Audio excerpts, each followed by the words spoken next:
in the city of Montreal. We have a mixture of all different people. Also, what we have in our diocese is a special program for those investing in a long-term relationship, namely marriage. We have what's called a marriage preparation course. Maybe you weren't aware of it, but when we're investing into a long-term permanent relationship and a better understanding of ourselves and each other, things we may not have known about, there exists in our diocese a marriage preparation course. And some of the people, and it's all given by lay people, isn't that great?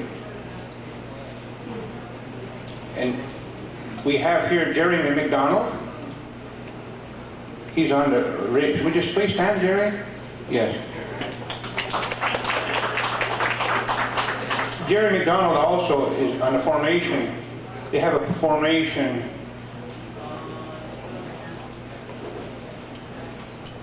as we are beginning our native church. They have a formation center on the South Shore, St. Jean Longueuil. Jerry is of that. And also in the marriage preparation course, I'd like to have Rolly Major and his good wife, Louise. Please stand. You know, I'd like to speak very highly on what it is all about. When I brought the information to Kahnawake, and I wanted to be one of the resource people, you know, sharing on how we stayed married a few years, and the first two candidates were our children. Yeah. So it's a good investment. Where's Peggy? Oh, hi, Peggy. We've been saying wonderful things about you.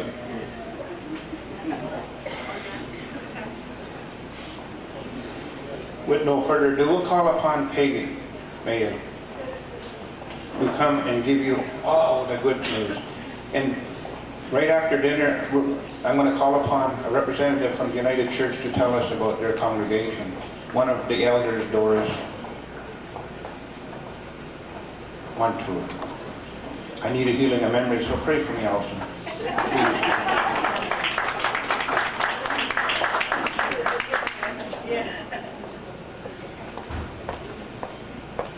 Good morning, everybody. Morning, Peggy. It's just about 12 noon, and unfortunately I couldn't make it any earlier because I was extremely busy. I had something last minute this morning that I had to attend to. So today, I'd like to speak to you just about myself in general, in relation to religion, to politics, to growing up, everything here within the community of Kahnawake. I don't have anything, even though I made myself 2 pages of notes, but I don't think I'm even going to refer to it because I'm looking at the people. And I don't think it would be in the best interest to give a political speech. I don't intend to do that. I just want to be very laid back and open to how I feel about it, about the invitation that I got to come here today to speak to this group. So I'd like to begin speaking about myself. My name is Peggy Mayo, as you all know that, and I lived here in the community of Kahnawake my entire life. And presently, right now, I'm a member of the Mohawk Council of Kahnawake. I was elected. And I also hold the portfolio of justice, where I'm the justice coordinator, and I've had that position for 6 years, which I maintain to this day.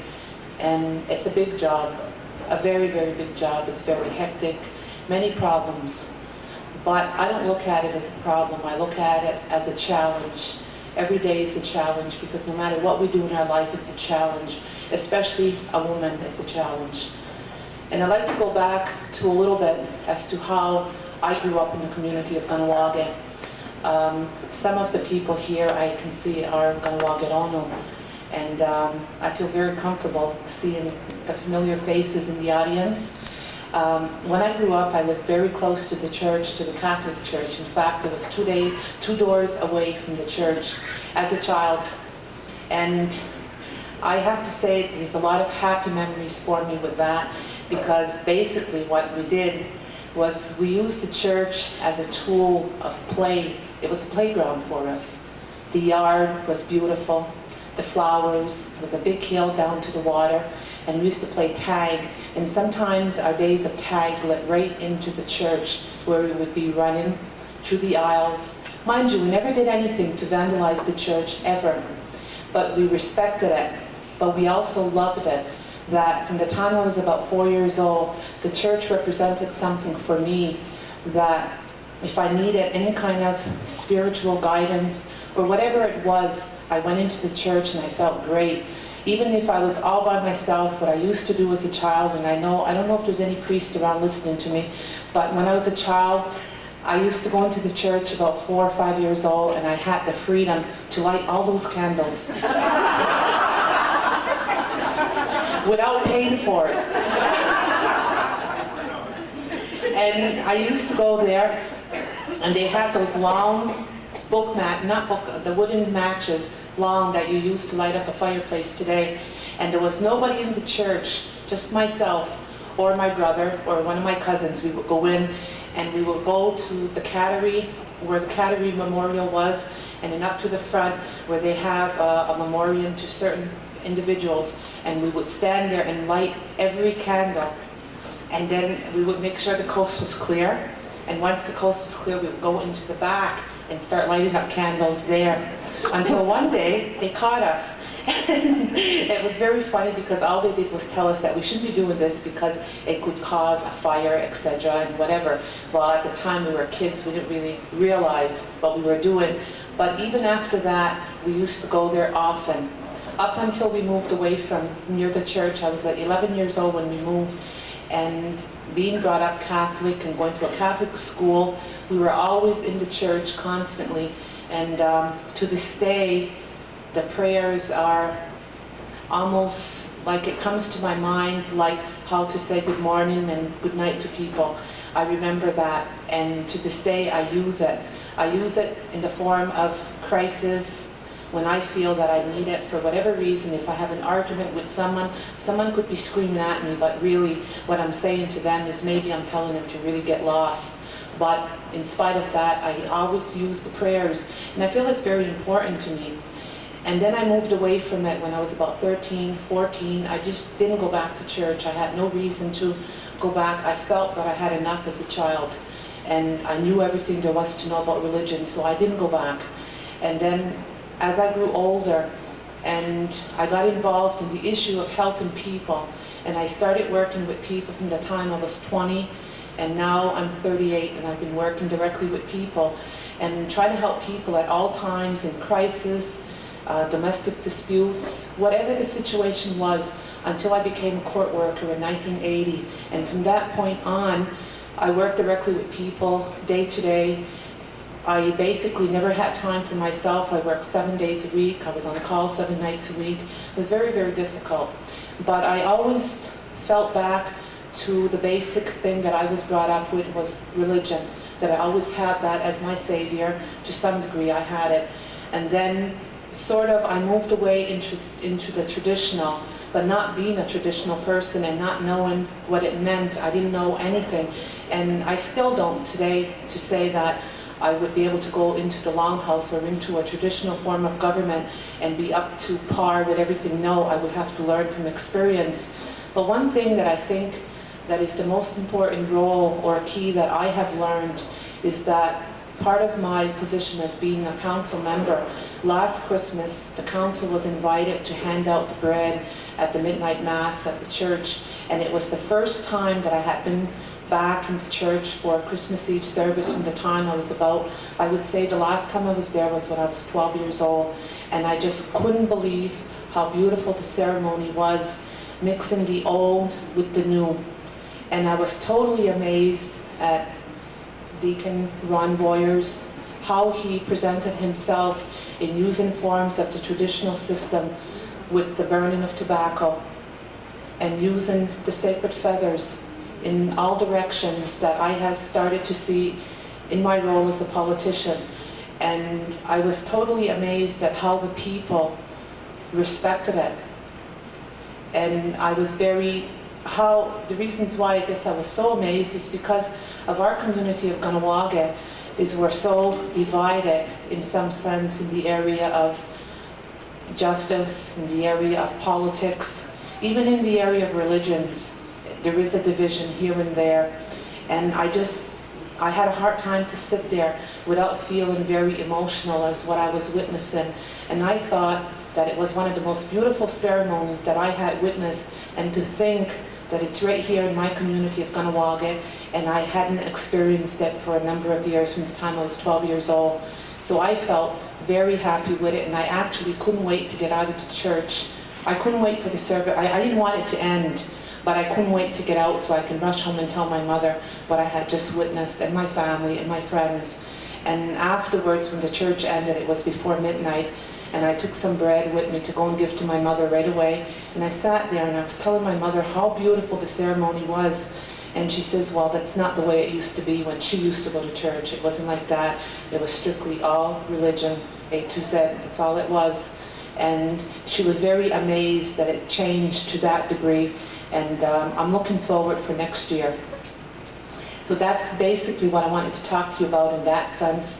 And then also, as a woman politician here in the community of Kahnawake, it's been very difficult. It's been a difficult almost 2 years for me. I decided to run for elections in July of 1990, and I was elected a council member on July 7th. And 4 days later, on July 11th, was the infamous day, July 11th, 1990, that happened.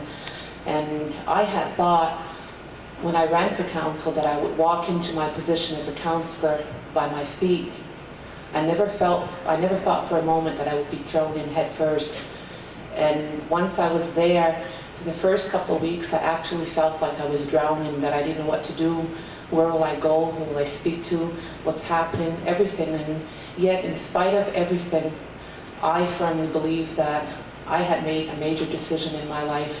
And I firmly believe today that it was the best decision possible to make to support the issue.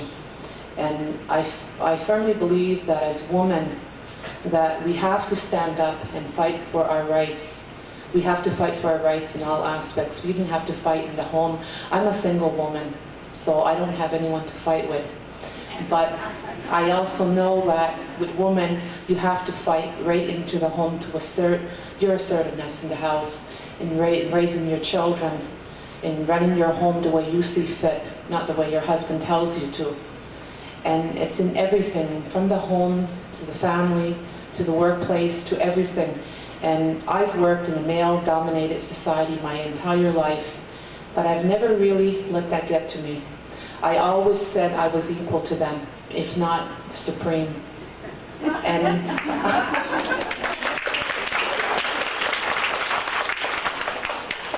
I always felt like that, and I still do to this day. I work with all men. In my profession, in justice especially, it's all men. And in the past, when I first started, I would go on to meetings, and at one point, it was a really funny experience. I had just started my position as a justice coordinator, and Chief Joseph Norton asked me to attend a meeting with him. So I went to the meeting, and one of the people that were there that were hosting the meeting said, "Oh, Mr. Norton, what is your secretary's name?" And I just stood there, and he just looked at me, turned around, and he says, "Oh, she's not my secretary. She's on the same level as I am, in fact, maybe higher." And so I was very pleased with that statement. And from that point on, I feel that I established a firm grounding for myself from that point on. And to this day, I firmly believe that a woman's place is just as important as a man's place. And especially if we, the people in Kahnawake, are going to move into a more traditional system, the women have the most important role, and they have to follow it through. And if you look down the road from now, if we are going to assert our unity within this community and coming back together, it has to be done by the woman. And it also is very important for the women to bring up their children, to be very proud of who they are, to be proud of their Indianness, and to make sure that it's never forgotten along the way, ever. Even though some of us women take different paths in our life, we stray from our community, we stray from everything by way of marrying non-Indians and etc. I don't think that has any bearing on your inner self. If you feel like a Mohawk, or you feel like an Oneida, or whatever it is, you're Indian, and you're always going to be. No matter who you marry, even if you have children from that union, your children are being brought up Indian. And that's what I feel is very important. And I think it's very important here in Kahnawake that we recognize that. I recognize it, but I'm only one person on council. There's only 11 of us. One had resigned earlier this year. There's only 11, but not everybody on that council thinks the same as me. But then again, I'm not speaking on behalf of them. I'm speaking on behalf of how I feel, because I think it's important, and we have to look down the road to preserve who we are and where we're going from here. I would like to see in the years to come that all the people here that are going to walk it on, that have children and grandchildren, and the children that are yet to come, that they will have a place to call home, and they will always have this place here for them. Even putting aside politics, I mean, I don't think it's that important, not here today. I think it's very important for all the people to unite and to promote that, and keeping our village and our community very strong from any kind of outside intervention by way of military, politics, religion, anything. I think we can do that, and we must be able to do it. And I thank you all for listening to me.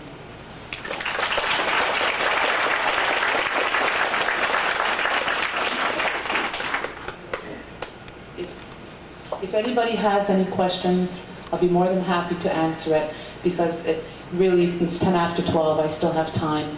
I have time until 12:30, until I have another commitment to make. I was very interested in your speaking first to the spirituality question, but I was very interested also in the women aspect. Not that I want to make a distinction between male and female. However, when the Native Conference was on television a few weeks ago, some women were very concerned about the women not being treated properly. And they were afraid about, and I hope this is not political, and I didn't mean it to be political.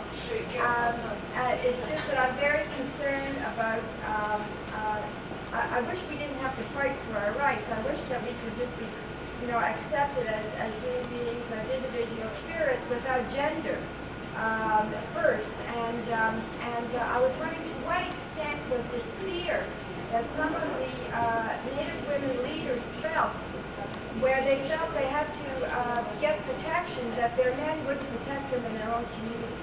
And since you're working in the justice system, I was wondering to what extent you found this to be the case, and how a renewed spirituality might help it, or how other ways you might see it.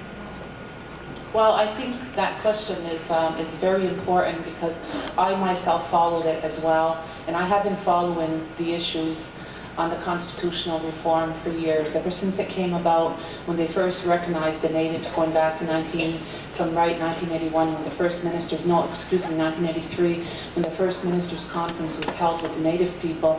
And at the time, it was all televised, and there was native participation from the Native Women's Association.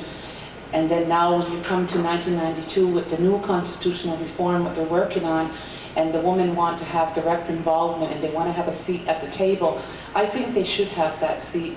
And I think it's very important, because it's the only way that they're going to ensure that they are protected and their rights are protected within the Constitution. Because if you look at it, you look at different points, you don't have to just, I will focus on Kahnawake, obviously, because this is where I'm from. If you look at, in 1983, there was an amendment to the Indian Act to remove certain sections that were discriminatory against the women in the communities, not here, but everywhere across Canada. And what happened with that is that the Mohawk Council passed a moratorium that more or less, to some degree, could be more discriminatory than the actual sections that were already in the Indian Act. And to this day, it hasn't been accepted. I'm not saying that I approve it or I disapprove it, because I don't want to speak to you as a council member today. I want to speak to you as myself. So I don't want to make a comment on that. But in general, I firmly believe that women have a place and should have a place even at the constitutional table where they're talking, or any form of governmental structure that's going to affect them down the road, they should have a say in it. Everyone should have a say in it. And I think if you go to second part of your question about how does spirituality come in or how can it help, I think the women have to have a close relationship together.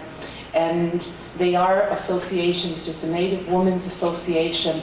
I know that they're very strong. They're very strong in what they're doing. But even that, it's like there's one group versus another group of Native women. And I don't think that should be, you should all get together as one and put your minds together. And sometimes, even though we're all faced with it, people don't like each other because of whatever it is, you should be able to put that aside to work together.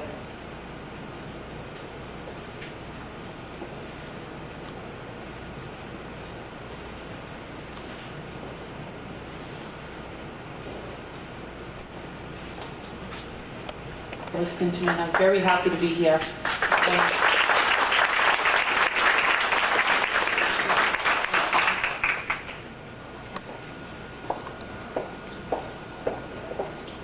Didn't see what I said she was? Very few words, but a very powerful message. At this point, we'll break for dinner. In one of the North Shore of Montreal. In Montreal, we have the Christian training program, and this is where the wonderful deacons come from. Jim Lawler and his good wife, Helen, the deaconess. Will you please stand?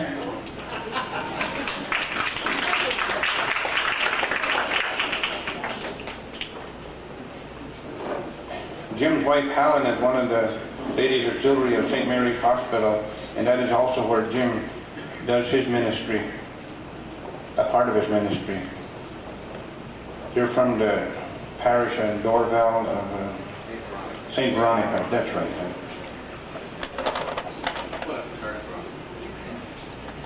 And we have a good friend of ours also, Father Jerome Mercure. Jerome, are you here? Yes, please stand.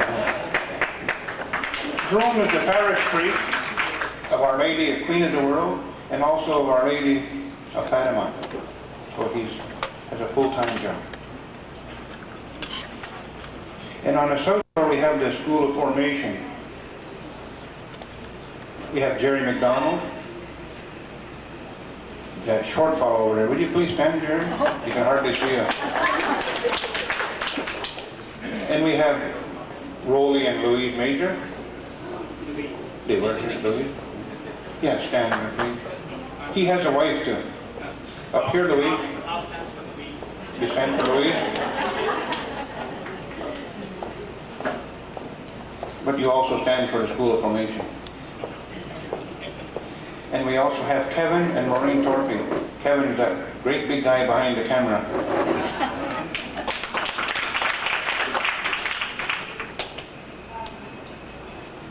And Maureen's holding the fort, right?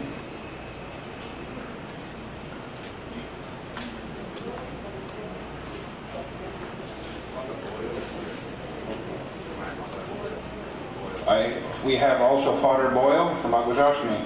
SJ. Father, welcome. Father Boyle hailed from Orangeville, where he was the past vice postulator for the cause of cataracts. Welcome, Father.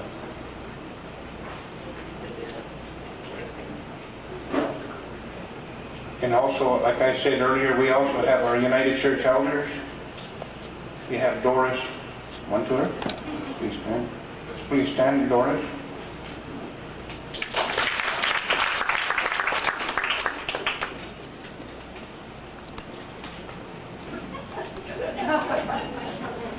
Helen M. Skips.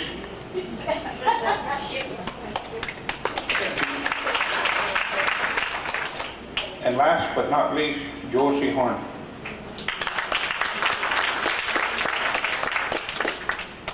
And now we'll call upon Doris Montour, Elder, to come and share with us.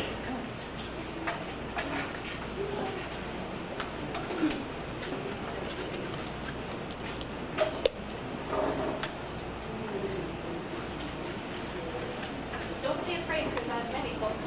I just brought them. Over here, Doris, over here.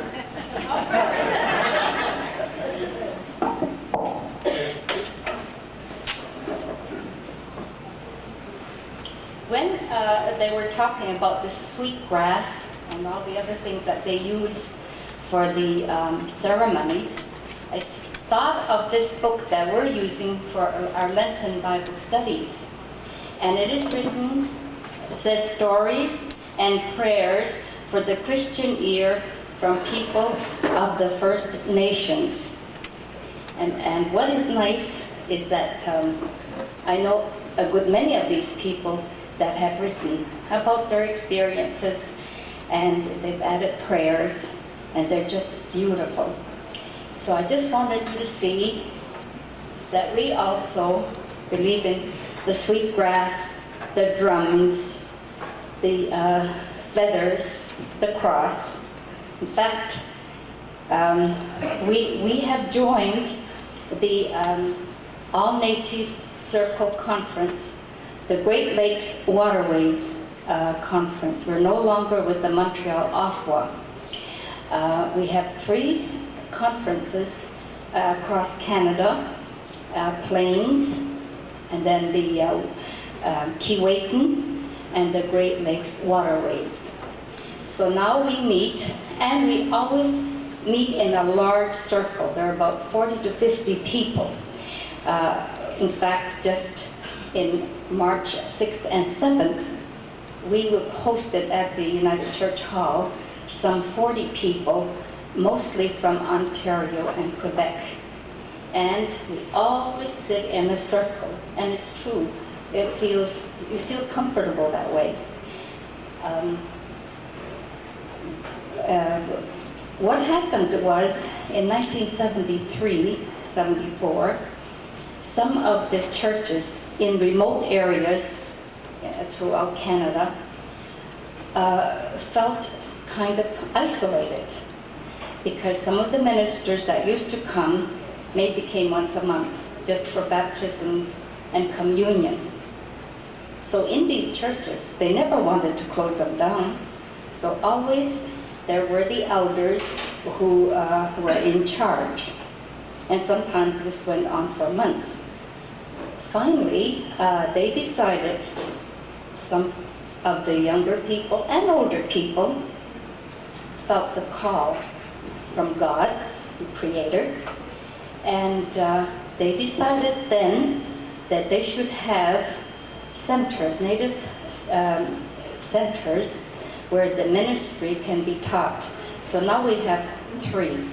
The closest one we have is, maybe some of you know, 5 Oaks in Paris, Ontario.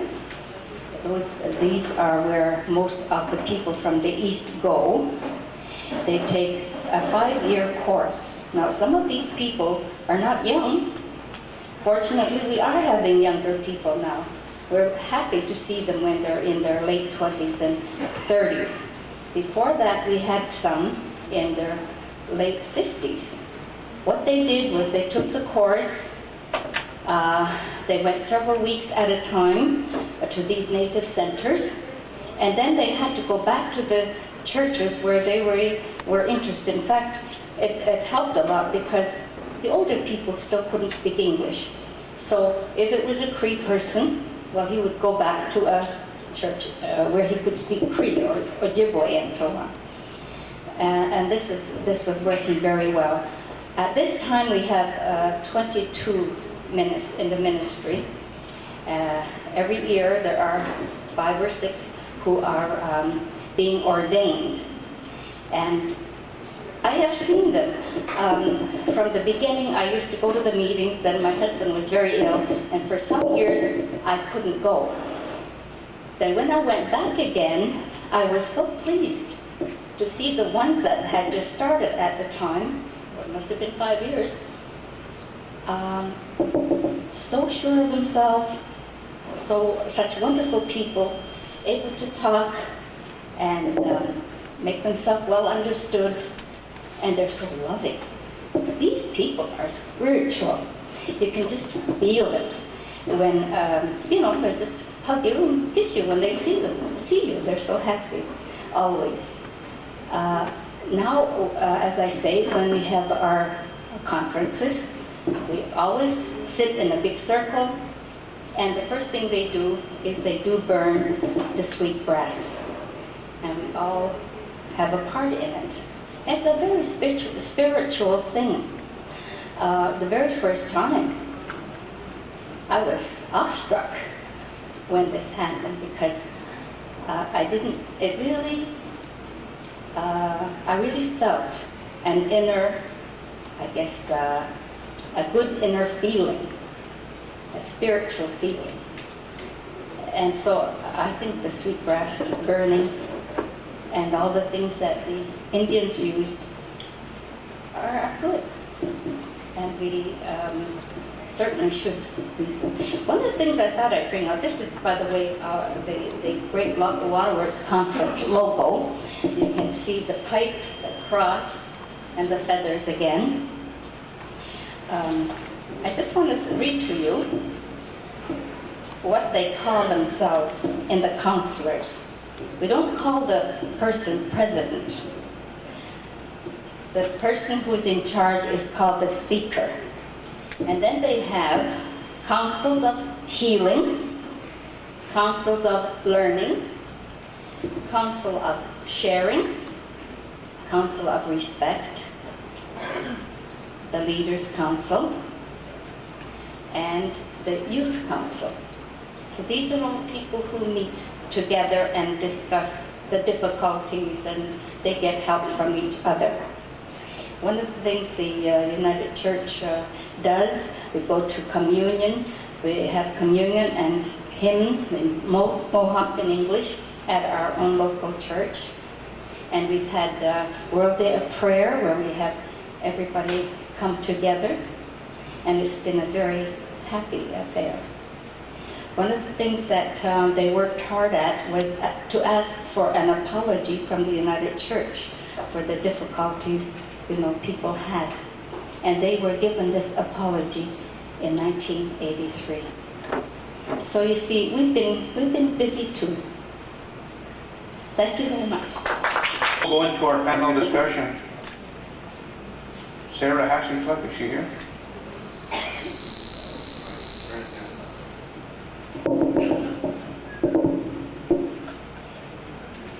Alma Ransom? Are you here, Alma? Yes, sir. Is the deacon here? Father John Walsh? Is there Father John Walsh here?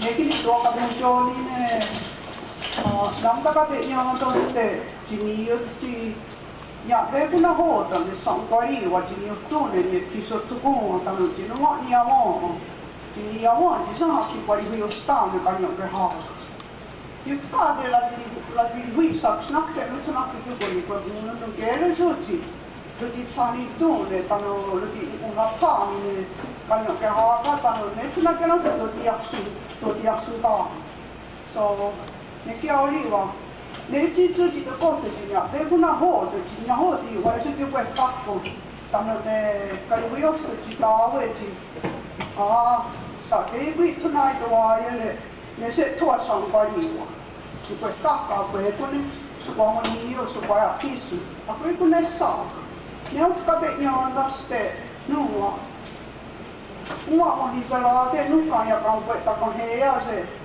Tuki ni no makte jini tunne na muunise. Jini tunne ni te vahta ja te nuka ni kan veta kan heja se. Se kun essa oli wa jini te vahta ja te jini tunne. Nek juri wa ja no ta ti te. Ja te kun huota tuot te ni jina he. Shiwata ke. Ne kini kan veta kan heja se kun essa. This afternoon I'm going to touch on the reason why these are some of the logical reasons behind that elders believed why the Mohawks became Catholic, and why they said those were the bravest and fiercest, and yet they became Christians so easily and earlier. There are so many similarities in our belief and reverence for the Creator. You know, there was always some comparison that we could quickly make to our own way of life that missionaries were offering. Oh, well, it's not so different, it's okay, we might as well go along with it. It goes on and on with many, many comparisons. But the theme I'm going to stress on today that hasn't changed at all, the way we're affected when someone dies. Like I said yesterday, Mike alluded to some of those things, Kevin here alluded to some of those things about death. The ceremonies about death and what happens is about the only thing that is still so much the same as it was with our great ancestors. Those things have been kept up because that is the most important mission that we have to work for our beloved ones when they go to secure them safe journey to their destination of the promised land. You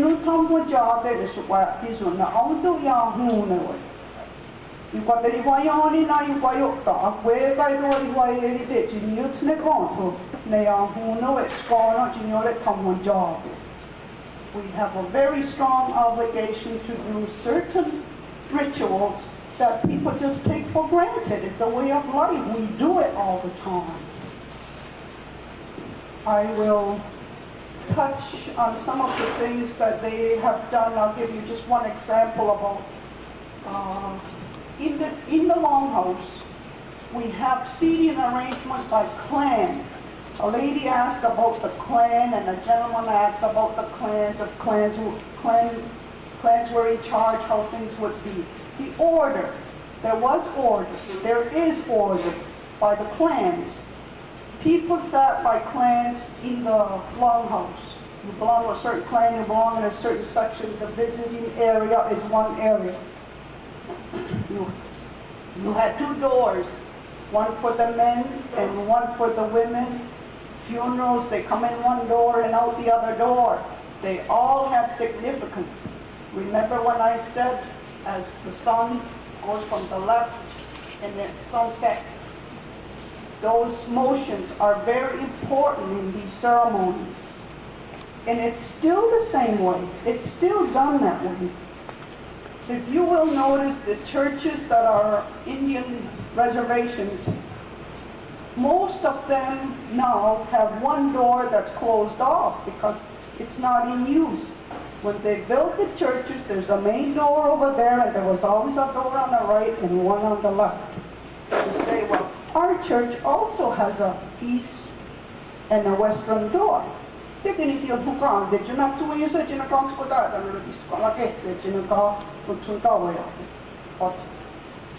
we're not following that anymore, but the doors were specifically two besides the main entrance or exit places. Some of those things were unique among the Indians because that's what we had.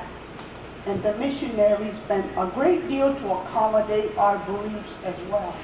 Those are some of the things that they did, and Corpus Christi was a big celebration, and that was by clans as well.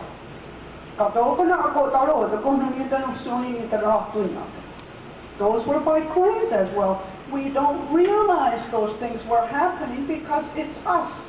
You know, you talk about putting a title, native spirituality. We live that life so intensely every day. We can't understand what these people want to know because that's us every day.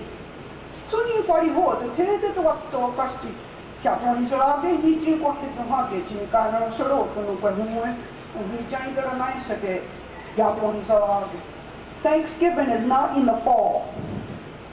For us, Thanksgiving is every day. Like the deacon asked, he knows, he understands some of these prayers. First thing in the morning, we have so many things to be grateful for. We don't ask for anything. We kind of thank God in advance for a lot of things we want. That's about the size of it, you know, and at the end of the day, we thank Him again for some of these things that happened. And if you have any questions, I'd be happy to answer them. I'll speak a long time, give these people a chance to settle down, because it's scary to sit up here, I'll have you know.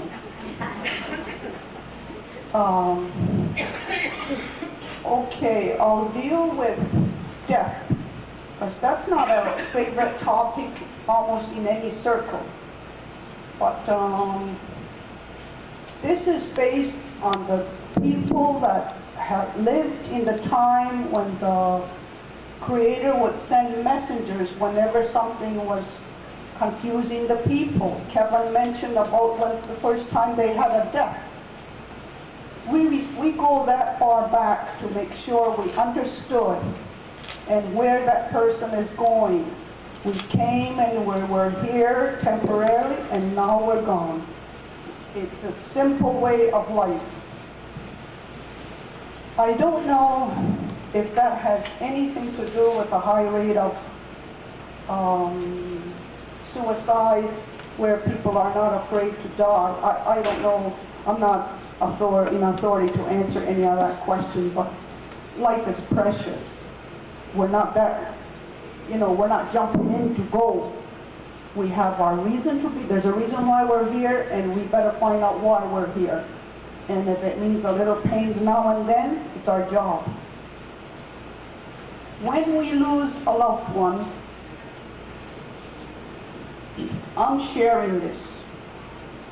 When we lose a loved one, we reflect on the good times that we actually had, valuable time we had with that individual while they were here.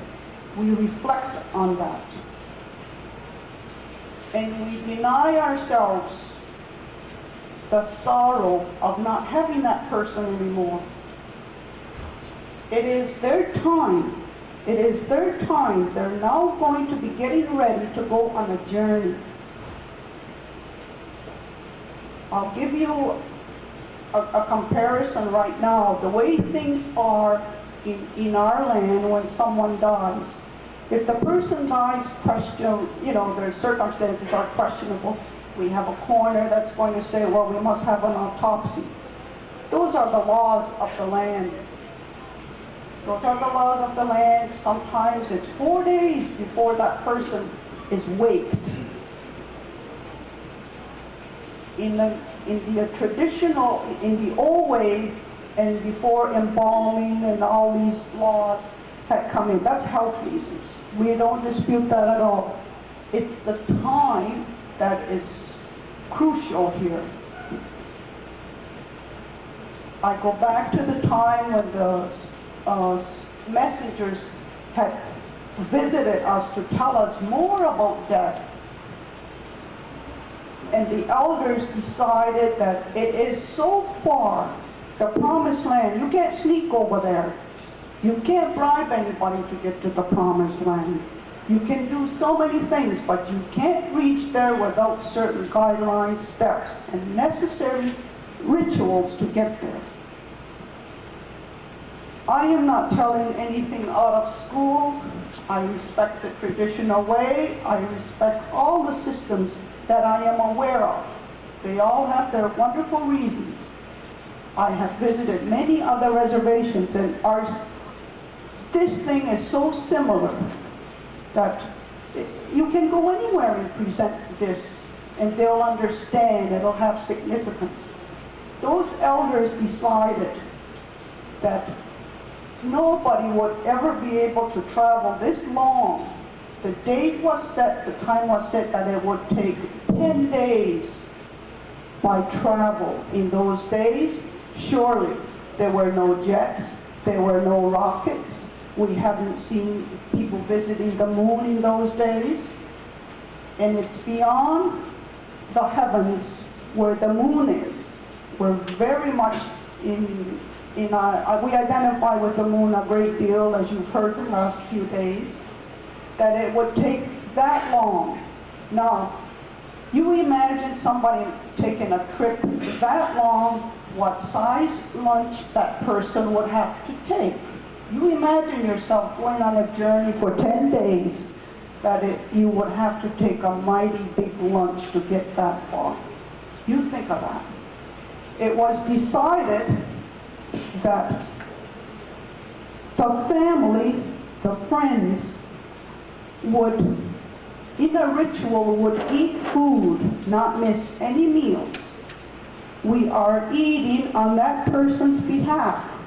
That is the lunch the person would take.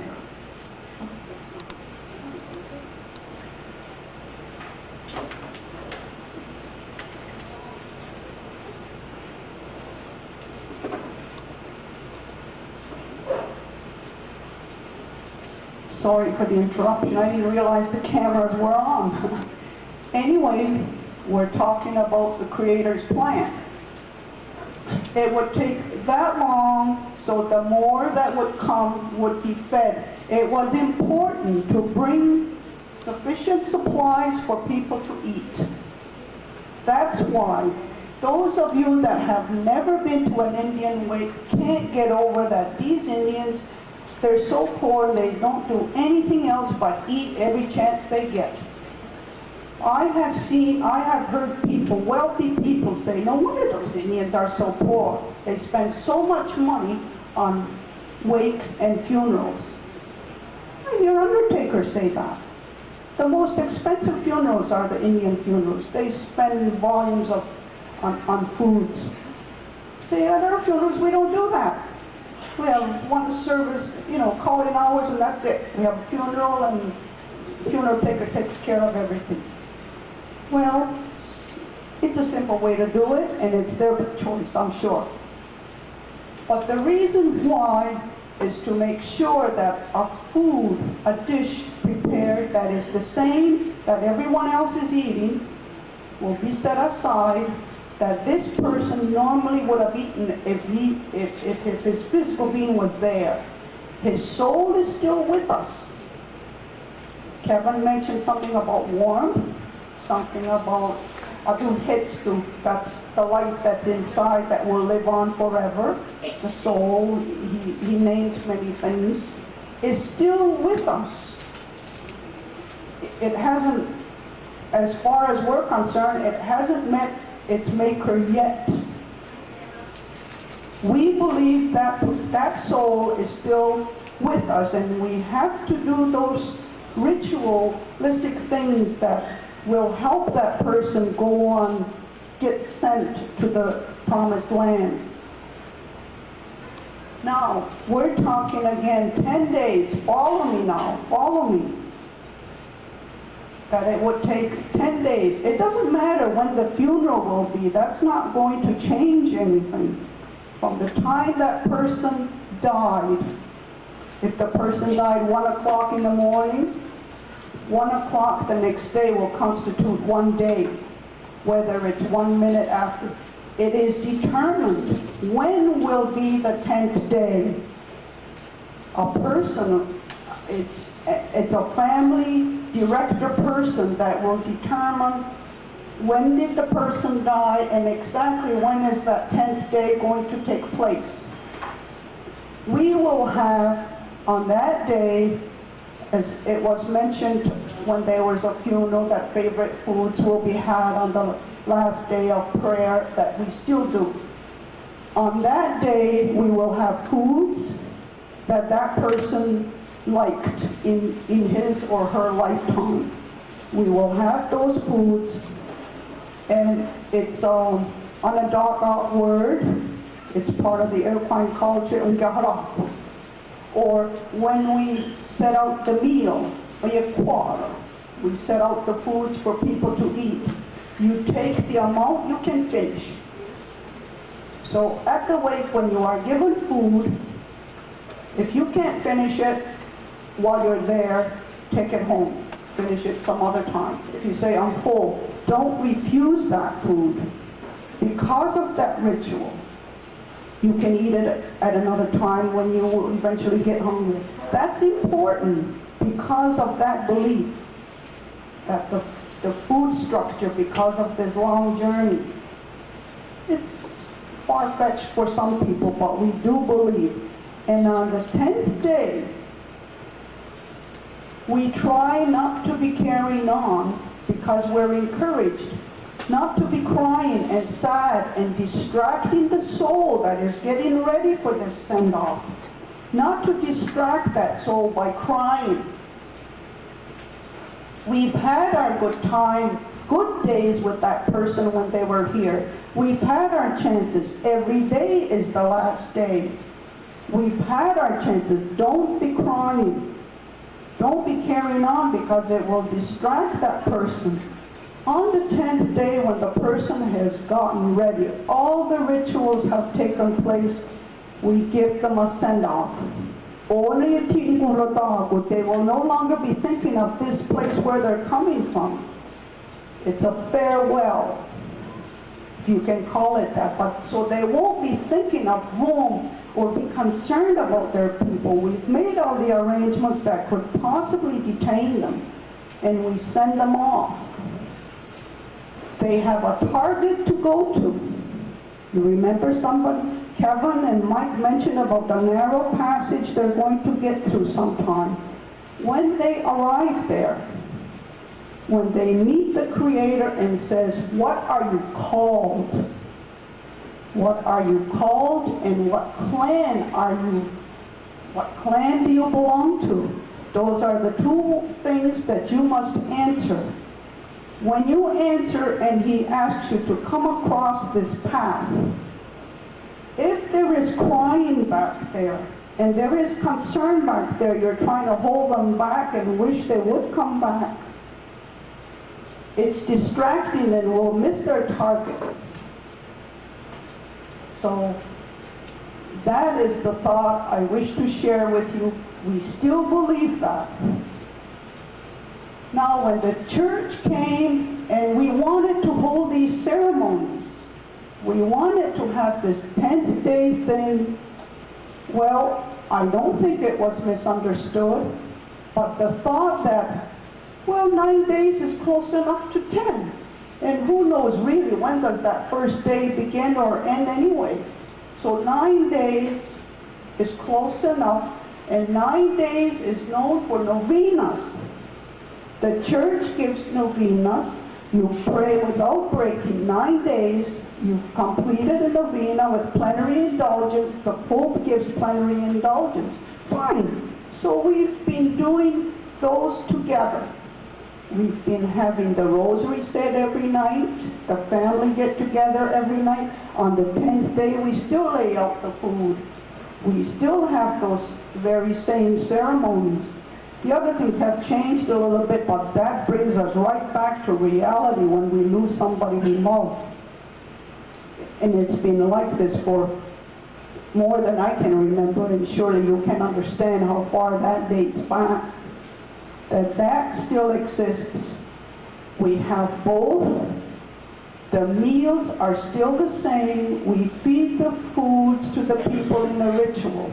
Again, whichever way you're facing, you follow the pattern of the sun. You start from the left and you feed. And you don't refuse. Because you're not eating for yourself. If you're not able to finish, take it home. But don't refuse. It's out of respect for our beloved dead. No, people bring all this food, all these goodies, all these people coming in and out, distracts the people that are mourning, that have lost somebody. They're distracted and they end up being happy to see all their loved ones come and see them and say things about what they remember, the good times, because every day was the last day. I'm going to repeat that every day. Every day is the last day, so you can't be, I'm not going to be nice to you only tomorrow because I'm mad at you today. You know, that kind of thing. That's the thing that we're at right now. It still exists. We have wakes. That's why it's sad when there's no facilities or something happens and the ritual isn't possible to take place. Look at our soldiers that died in a war. What happened to their souls? That's why it's sad when there is death in violence. We can't get at it. We do the best we can by the person that's appointed to determine when will the 10th day be. So 9th, the 10th day are close enough. We can live with that as long as we go through the ritual. And it appeases the family. It appeases the family, so on the last day, no tears, no crying, and for the funeral to be wearing bright clothes. Bright colored clothes, as in ribbon shirts or bright colored clothes, to brighten the area, to make sure our beloved soul has plenty of light and brightness, not to lose their way for their journey. I just thought I'd share that with you because it touches us now just like it touched our ancestors, because we still experience death. If you have any questions, I'll be happy to answer. I don't have all the answers, but I know quite a few of them.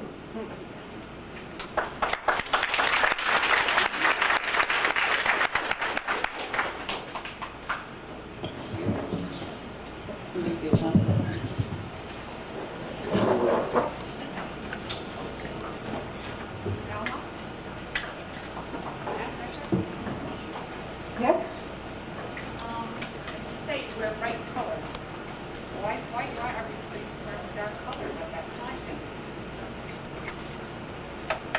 I don't know who brought that belief to that when you're wearing black you're mourning, because we're encouraged. You see, in our traditional way, we're encouraged to wear bright clothes so that the soul will not lose its way by having everything so dark.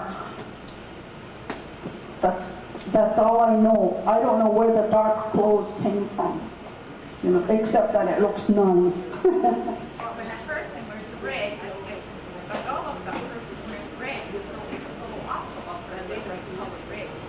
Oh, like the wife or the child of somebody that's died who's... Okay, there's the other area. During the time of those 10 days, regardless when the funeral was, during those 10 days, you don't leave the home where that body went out of to go to the funeral grave. Somebody has to stay in case we get a sign. We're ready. In case we get a sign where in a dream, or that is our biggest way, because it's so real to us when we dream what the person, the soul, may be seeking. This is a very strange and scary story that I never forgot. In the days when embalming started, a gentleman went to the city and he brought the undertaker and he fixed the body, embalmed the body, and in the winter time, and I guess when they do this process, they remove the blood. And upon doing that, the undertaker raised the window and he poured it out the window and it went into the snow. So after that, the mother was buried. One of the sons had such a clear dream of his mother, and she kept pointing in the dream. He would get so scared and he would wake up and she'd be pointing at that window. And he was so scared. Finally, he spoke to some elders and he says, I know I wasn't a good boy, but why am I the only one seeing my mother so clearly, and always after a couple times doing the same thing? So the elders encouraged him and said, she wants something, my goodness, answer, ask what she wants. Have courage and do this type of thing for your mother. She's not at peace, that's why she keeps coming around. Her spirit is here. So with all the courage he could muster, he asked her and he says, what is it that's delaying you? Why are you still here, more or less? And she said, there is blood out here I want you to bury. And that's all he could take. And he told the elders the next morning, he says, yes, she told me, she claims there is blood here that needs to be buried. So that part of the house they went and they dug in the snow. Sure enough, the blood was there. Now, today, I don't know what happens, but it's so significant that it's important to hang around for somebody that is prepared and able to take on this dream. Because how else you're going to get the message? We don't see the soul roaming around. You know, we do believe in those things. And there's one example I can give you, and you don't have enough time to hear me anymore. Thank you. Well, I had two questions No, for come back to the end. Okay.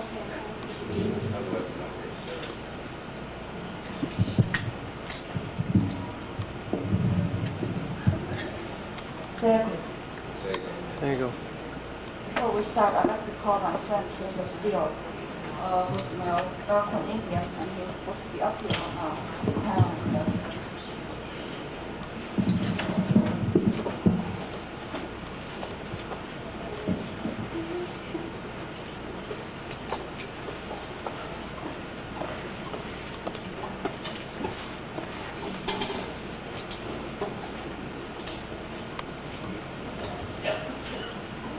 Before we start, I feel that I have to have extra prayers because I am really quite nervous, and I have been put at ease quite a bit from many of the people that I have talked with, especially some of the elders, and I appreciate that. But if we could just pray the Great Spirit prayer with me, perhaps I can continue without my stomach just shaking.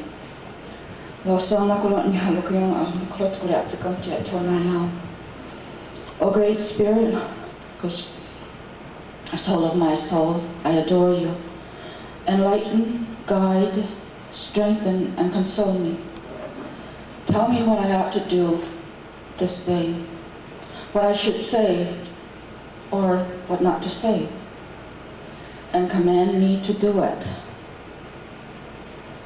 I promise to be submissive in all that you allow to happen to me. Only show me what is your will. At Tonayam.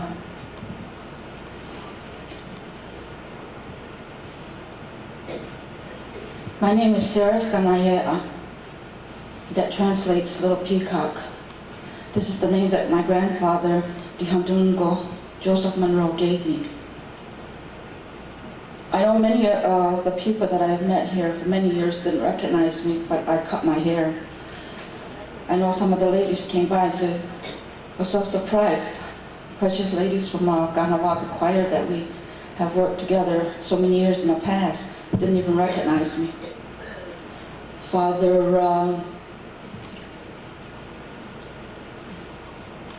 Egan doesn't recognize me at the time now because my hair is cut.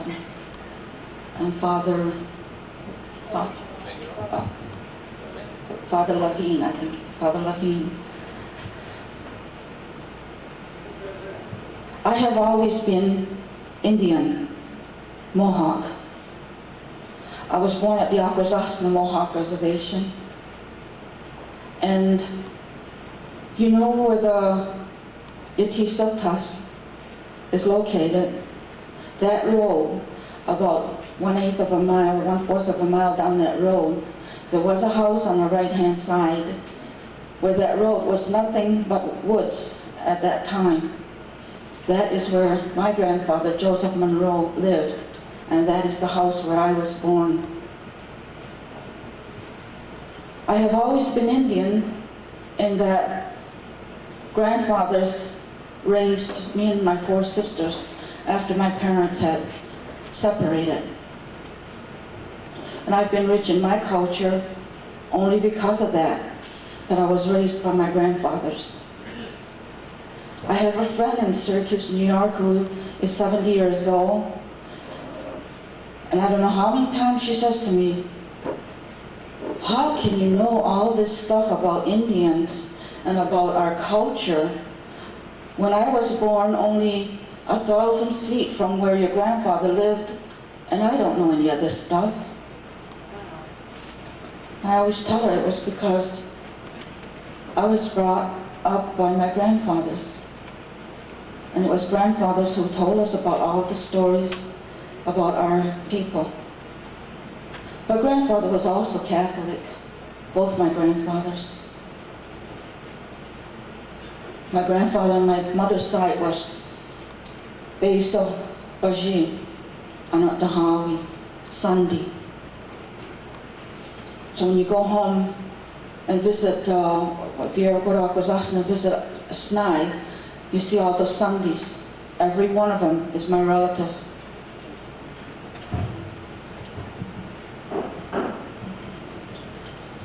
During my growing up years, I asked grandfather on our way home from church, what is that house over there? And grandfather used to say, Lodinumsesnet, Tunihum the Longhouse. That is where the Longhouse people pray. I used to ask him all kinds of questions about the Longhouse people, and he would tell me.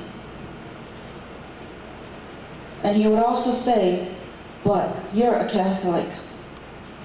This is the religion that we have chosen, and this is what you should practice. When I persisted to ask more questions about the Longhouse people, he would continue, and when he get tired, I'd tell him, if you don't tell me, I'm going to go there and see for myself. So I guess this is what encouraged grandfather to tell me stories about the Longhouse people. And I remember one time he said, and I say, how did they worship? What did they do there? Grandfather said, they pray all the time to the Creator. Pretty much what we do. They just do it different.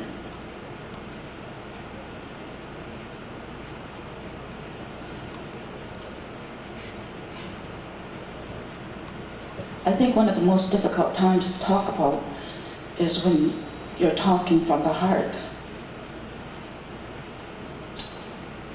And when we came up here, we were asked to come and talk by Bernice and Ron. And I asked them, what do you want us to talk about? He said, well, whatever you want to. Your stories of your own personal experiences. And I gotta tell you, up until about a half hour ago, I didn't know what I was going to talk about. And I really still don't. And I hope I can pull it all together here so that I make some sense.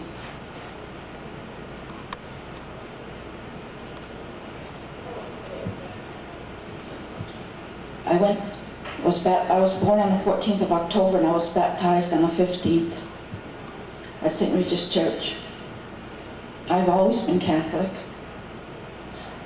And it kind of bothers me when some people in the clergy would say, you should be more Catholic first and less Indian. When I try to think about that, I think, that's impossible. How can one become more Catholic? They must become more Indian first so that they can understand about their religion. And it seems to me the more we know about our traditions and culture, the stronger we become as Catholics. At least that's how I feel.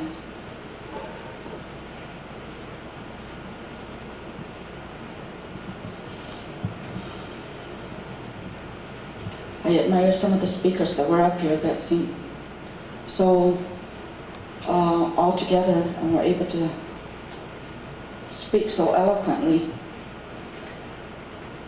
And I admire especially Peggy Mayo this morning when she says that everyone should have a say in the government.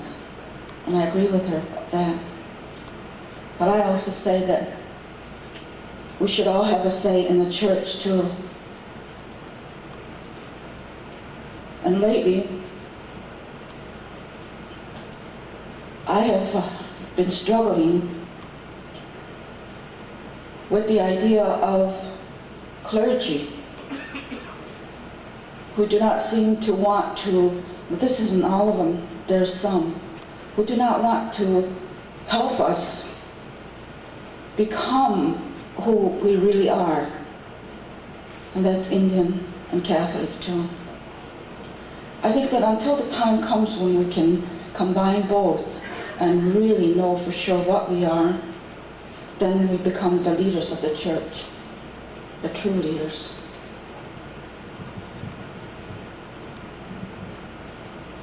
From very earliest years, I remember going to church, going to school, and being taught by the Sisters of St. Anne. Sisters mean a great deal to me because of all the teachings.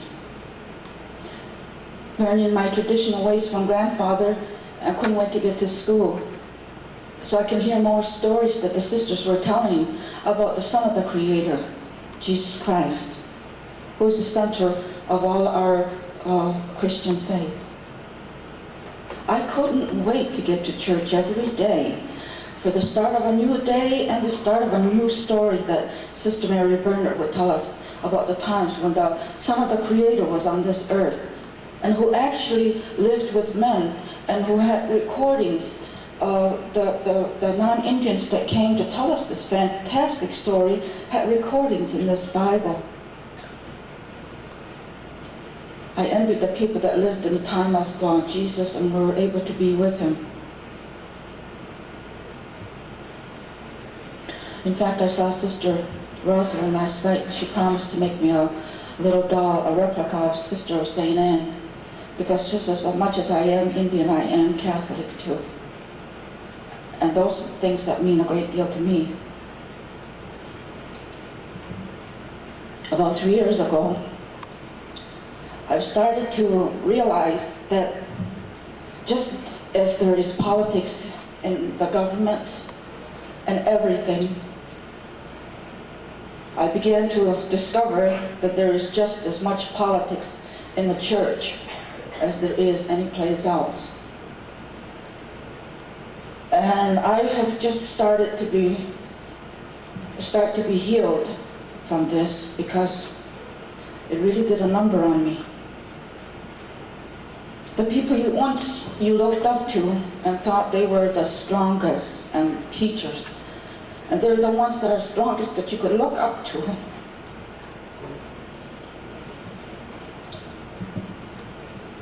are sometimes involved in politics. And when you look at it, you think they're after the God of glory, maybe? The God of prestige? And of course, the almighty dollar. Then I can't help but think, and some of the non-Indians dared to call our people savages with many gods. Can't they see all these false gods before them? And that is what really hurts, I guess, is because I think when we were so strong in our faith in the Catholic Church, and you see this. Now I know that I was ignorant. I didn't know this. And when you do find out, it really does a number on you.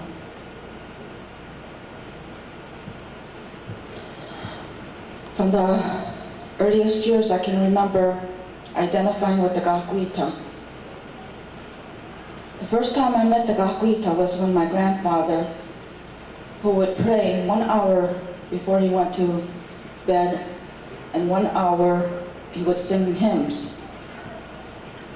One day, Grandfather asked me to hand him his prayer book, which I did.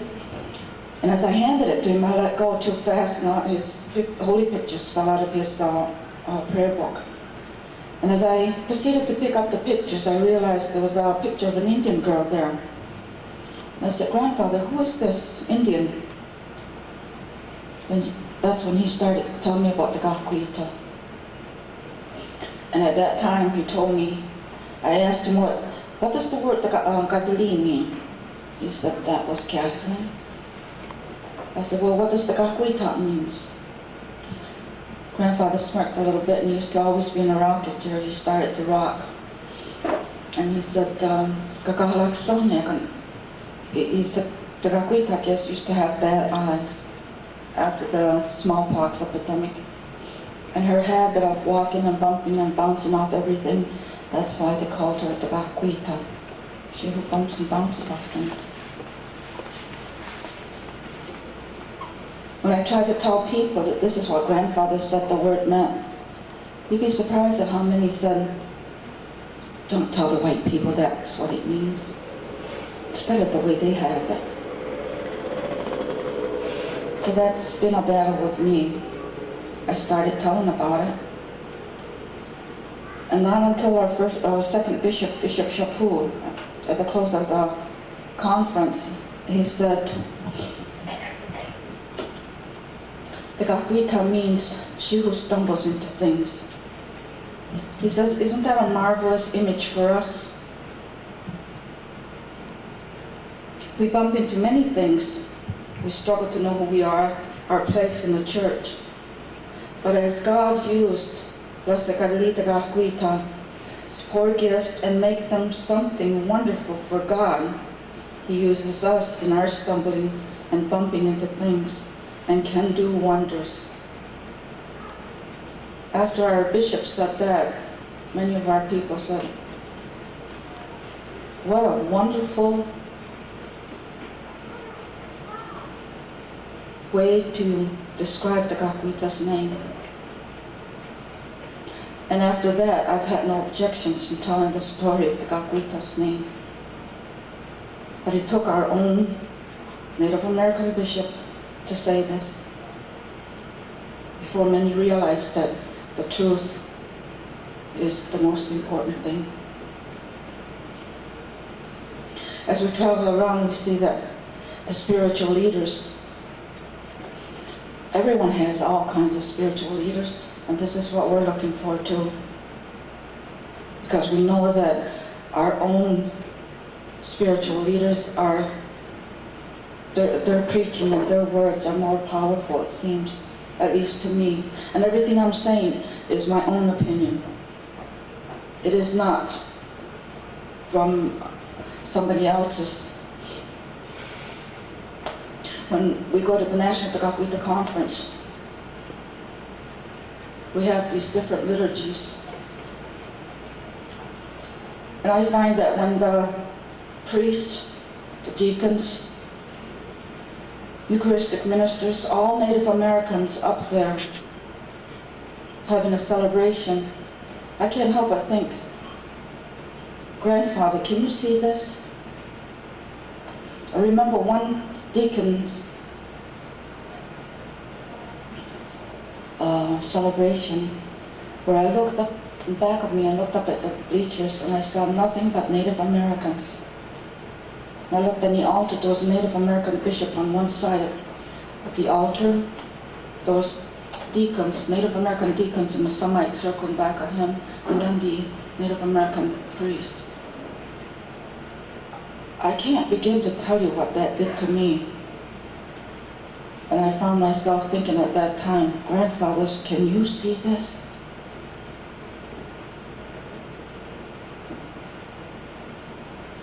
It's sad when we have to go to the conference just to be able to hear an Indian celebrate a mass or an Indian preach. It's sad when we have to wait once a year to see a deacon talk to us and encourage us.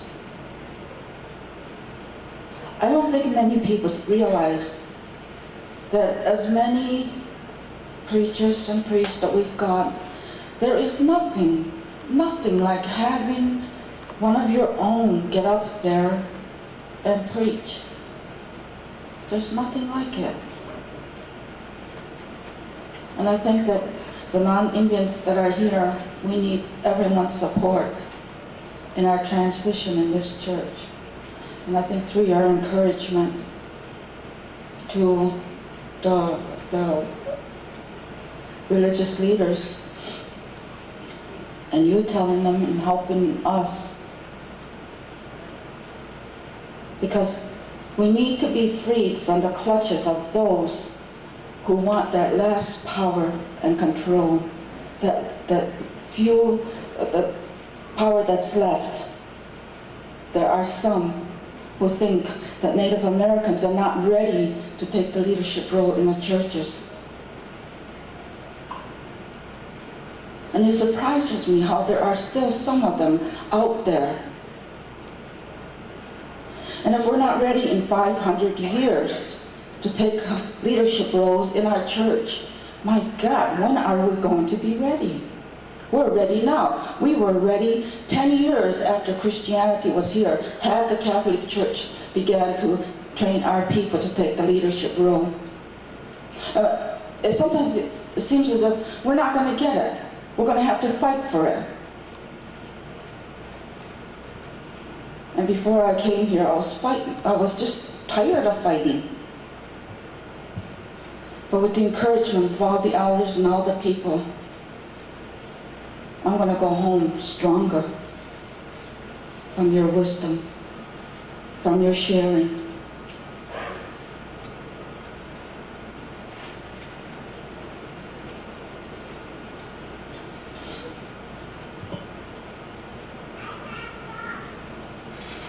When we went to the conference this last time, there was a great deal of controversy there about Native Americans singing in our own language. At one point, some of the elders were going to ask for the resignation of all the board members because they said that they were not serving the people. We talked to some of the board members, they didn't even know what was going on. So again, we come home and we pray. Because no matter what, I have found out that the Holy Spirit, our God, is in control of our church. And we are His people.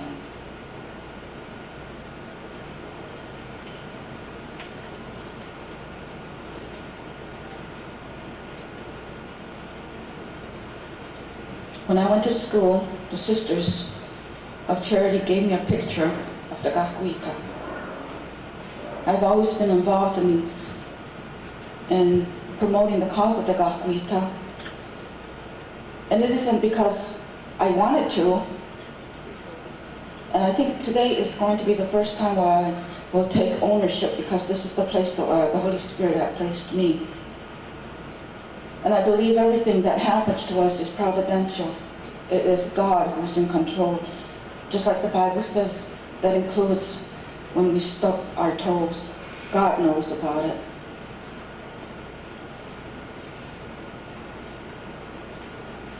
My husband and I were driving by Fonda, New York one day when we saw this great big sign saying, Shrine of Blessed Carmelita Kahnawake. We went by so fast, I asked him, I said, would you stop? And he wouldn't. I couldn't figure out what the Kahnawake was doing way down in the Mohawk Valley there. It was before I knew it was the Mohawk Valley. I knew the stories that grandfather said that our people had traveled from there, but he never said where, from where. But we had traveled to be at Akwesasne. The following year I stopped in there and talked with the then new director of the shrine, and he asked me to come and to be a Sunday receptionist and talk to all the non-Indians and tell them the story of the Kahnawake. The first day there, I spent 3 days. I was so fascinated on all the records that were kept about the Kahnawake, the Mohawk Indians. And from there, I worked there about 10 years during the summer months.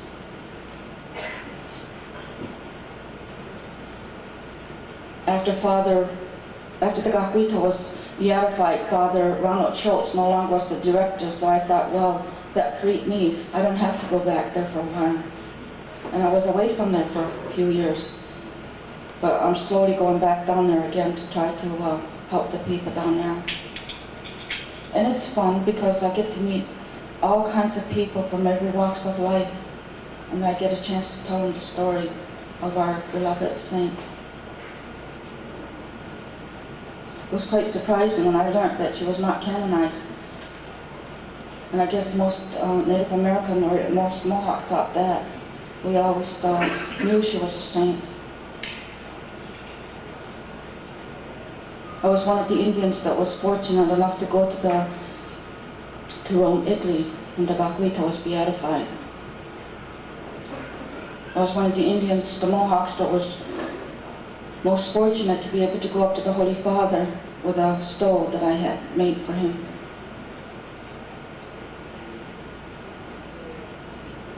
And yet through all this time, I never thought I had a devotion to the Gakuita.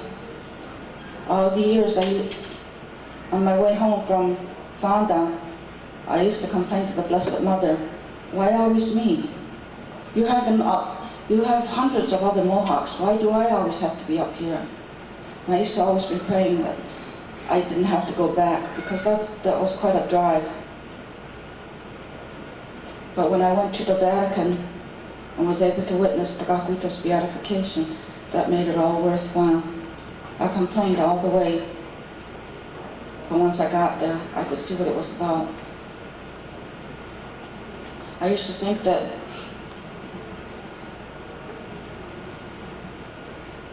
I was alone because I was in Syracuse, and no matter what Indian I asked to help me, they would say yes, but not this weekend. It was a long day, you know. I'd have to travel 2 hours back. They always had other things to do, so I always went back, but it was quite a job. Have I said too much? Ron, is my time up? Is my time up?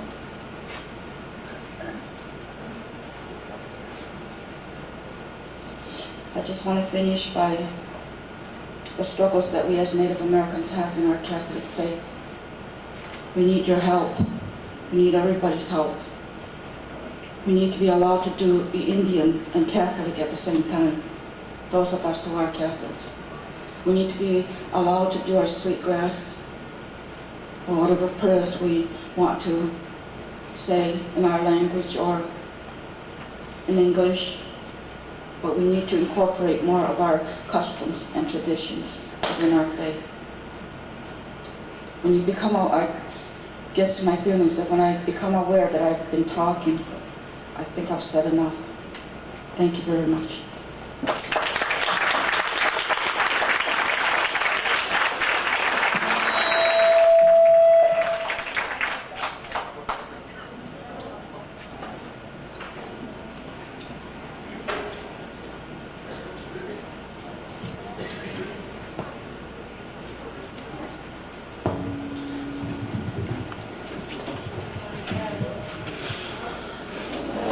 If you don't recognize me, it's because I quit having a Mohawk haircut last week.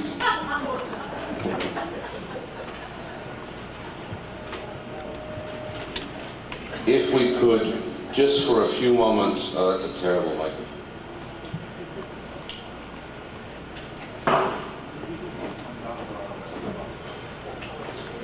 If we could stop for a moment and just begin to think of the wonderful cycle that does exist between fullness, emptiness, and fullness again. If we could stop for a moment and begin to think of... Father John, here's a mic. It's okay. I can't hear you.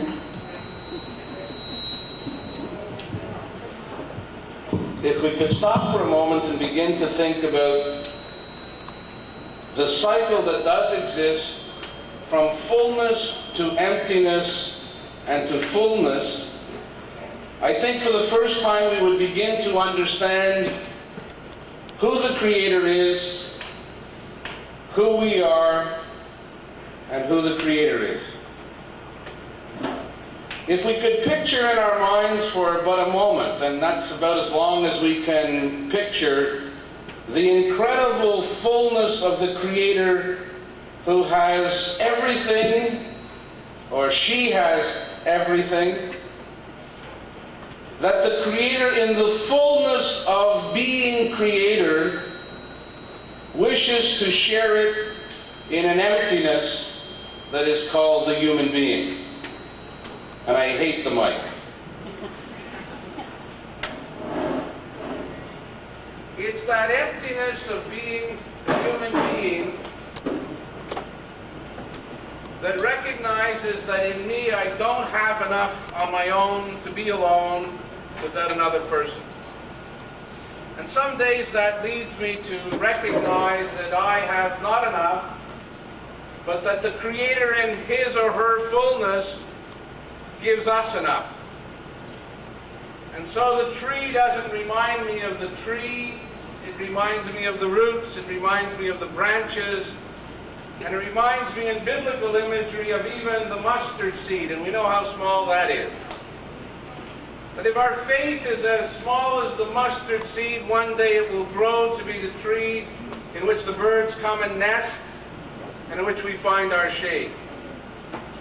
And so I go for the fullness of the Creator to my own emptiness. An emptiness that causes me to feel pain, whether you be red, white, yellow, or black. When we talk about the pain of the native Indian, believe me, I feel that pain as a white person. When you cut me, I bleed red. The skin might not be red, but the blood is red. And when I'm hurt in love, I'm hurt by the pain of another one rejecting me, I don't feel any better, but I feel as bad as anyone else feels. And somehow in the fullness of the Creator, I come to that sense of real emptiness in me. I come to that sense of emptiness in me that I don't know how always to get back to the Creator to find His fullness. I can't quite get back to the fullness of the Creator, and so I reach out to another human being who many times is as empty as I am. Just as empty as I am. And together somehow, in telling our story to one another, we seek to find an answer to our own emptiness. I know, but it's terrible feedback. I'll stand away from it, maybe you won't yell at me. That only when I can come to that moment of utter emptiness can I begin to understand the need I have for another human being. Telling our story is telling a human story. I listened with great intent to you, Sarah, as you told your story. I listened to Alma tell the story. I listened to Bernice tell the story. And if I hear your story once more, Ron, I'm going to go crazy. No. What are friends for, Ron? But it's in telling that story of pain, telling that story of joy, telling that story of lostness, that I discover how empty I really am as a human being.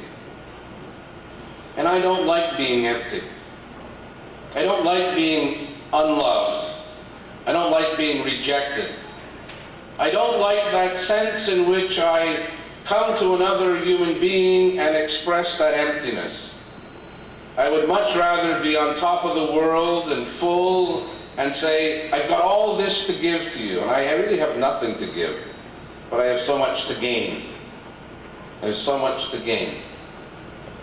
And so if I stop for a moment and I think of the fullness of the Creator, He really comes to me in a very empty way until I can see Him in His fullness in a tree, in an animal, in Mother Earth, in Father Sky, that I can see Him to the four directions, in the rising of the sun to the going down, from east, west, north, and south.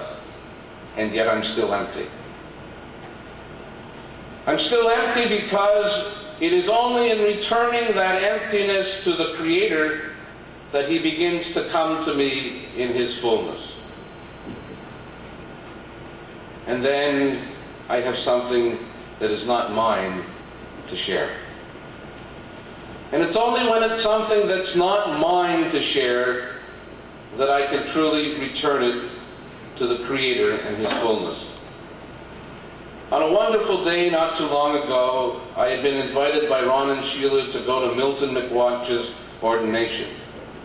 And it was absolutely marvelous to see a Roman Catholic bishop say to the community, not that he was inviting someone to be ordained a priest, he never used the word once.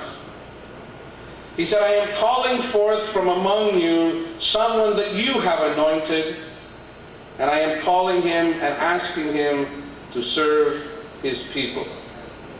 And as Milton stood before him, he came with him and with an outstretched arm gave the bishop the tobacco that the bishop must return to the earth for the gratitude of taking Milton from among his people to serve his people. And with great joy he was made a pipe carrier at the Eucharist that day. And so it was the emptiness of Mother Earth for taking Milton that was filled with the fullness of tobacco. It was the emptiness of Milton as priest that was filled with the fullness of his becoming a pipe carrier. From fullness to emptiness to fullness. Alma, I can't describe an Irish wake to you, but I think we would compete for food and booze, and yours goes 10 days, I think ours goes about 10 years. And I think we're the only people foolish enough to actually take the dead person and sit them up in the corner and toast them. From fullness to foolishness and emptiness, we return thanks to the Creator. These past couple of weeks have been difficult days for me. Maybe you could turn them off.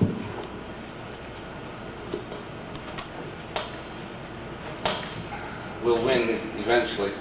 From fullness to emptiness to fullness. The past month or so has been a difficult time in my life because I have lost a best friend. From the fullness of God and creation, you come to an emptiness until another person fills you with a sense of life, and then you take that gift and have to return it to the Father, to the Creator. And the fullness that was emptiness, that was filled for a time, becomes an emptiness when you return that fullness to the Creator.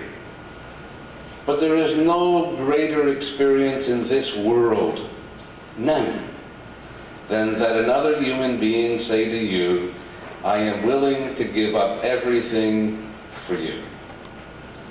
That's total gift. When we give everything of who we are so that another may be filled with love. And at some point, it's scary because we don't know if they're going to return that love. From fullness to emptiness to fullness. In my experience of the Creator, there has never been a moment that I have felt closer to the Creator than the day that we came behind the barricades here at Kahnawake to celebrate the Eucharist. If there was fullness, I was praying for protection. And it wasn't from the natives, it was from the non-natives. As I came through at 9 o'clock in the morning, no one was demonstrating. And it said, you're entering a war zone, and there's one warrior playing with a dog talking to his girlfriend. And I said, oh, if only the cops knew that this would be the moment to come in. There was no fears whatsoever. But leaving, I was frightened by the hate that I saw in the eyes of white people, and who had been drinking from early morning till late afternoon. And as we went through the police phalanx, someone reached over and pounded the top of the car, and I was going home. But I wasn't going to the home outside the reserve, I was going to the big home in the sky. I was scared. The heart stopped pounding about 3 days later. What was that moment? It was a moment when the emptiness of my life began to have to trust completely. When I had no trust. I was called to trust. And I will never forget what Sheila Boyer said when we were in New Brunswick last year. And in a crowd of about this number of people, I said, and you know Sheila's the talkative one in the family, I said, Sheila, would you say a few words about what the crisis meant to you? And this is what she said. At a time when I had every excuse in the world not to believe in God, it was only my faith that got me through the crisis. From fullness to emptiness to fullness. I look in my own life as a person. I didn't know I was poor when I was growing up. I went to university and I read a book called A Tree Grows in Brooklyn. And that's when I found out that when you grow up in a cold water flat, you're poor. And here I was, 17 years old, thinking, I didn't know I was poor. But now I'm poor. What do I do about it? We had a home where there was a father who died 23 years ago. I guess if he walked in, I'd say, I'll see you in a minute, Dad, you know? You never leave, because I believe that the Spirit still stays with us in the people who have gone before us. Native people are strong in their sense of being one with those who have gone before us. And in our church we call that the communion of saints. From fullness to emptiness to fullness. And so often I think of the church to which I belong, that was a church of conquest. My God, did we conquer the world. And all the vestments that we wore were our signs of kingship and triumphalism in the courts. And from that fullness that we thought was power, we are now on our knees, and we have moved from conquest to witness. We went from fullness to emptiness, and if we're attentive, and only if we're attentive, we will again be in the fullness of the church. Not full on Sunday, but in the fullness of the church. I have often asked at the university where I teach, what is the strongest sign that you have of the resurrection? What is the strongest sign we have that Jesus, the Son of the Creator, rose from the dead? Without embarrassing you, I'll give you the answer. It's the empty tomb. The empty tomb. And so from the fullness of the Creator, the greatest moment is the emptiness of the tomb, so that he could return to the fullness of the Father. And so in my tradition, we celebrated the most powerful moment called Vatican II. And that was to give us a sense of our own emptiness, of our having missed the mark, even of our sinfulness, and of reappropriating the church in humility into an emptiness. And so the greatest sign for me that the kingdom of God is what we're all about, that's the fullness, is the same sign as the sign of the resurrection. The empty tomb are now our empty churches. There are empty churches. From fullness to emptiness, we can return to fullness. And if I were to stop for just one moment and think of Jesus, the Son of the Creator, if I asked you what sex or gender was he, you would all probably say, oh, he's male. And I would agree with you, he was male. If I asked you what tradition he came from, I think all of us would agree that he came from the Jewish tradition. If I asked you what languages he spoke, you would probably say he was bilingual. He spoke Aramaic, Hebrew, and probably some Greek on the street. We'll give him trilingual. We'll ask you, whom did he choose as his disciples and his apostles? He chose Jews. And so I have a male, Jesus, who is trilingual, of the Jewish tradition, and who chose Jews as his apostles and disciples. That Jesus died on the cross. That Jesus died on the cross. And when that Jesus rose from the dead, he was no longer male. He was male and female. That Jesus who is now risen from the dead is male and female. He doesn't speak only 2 or 3 languages.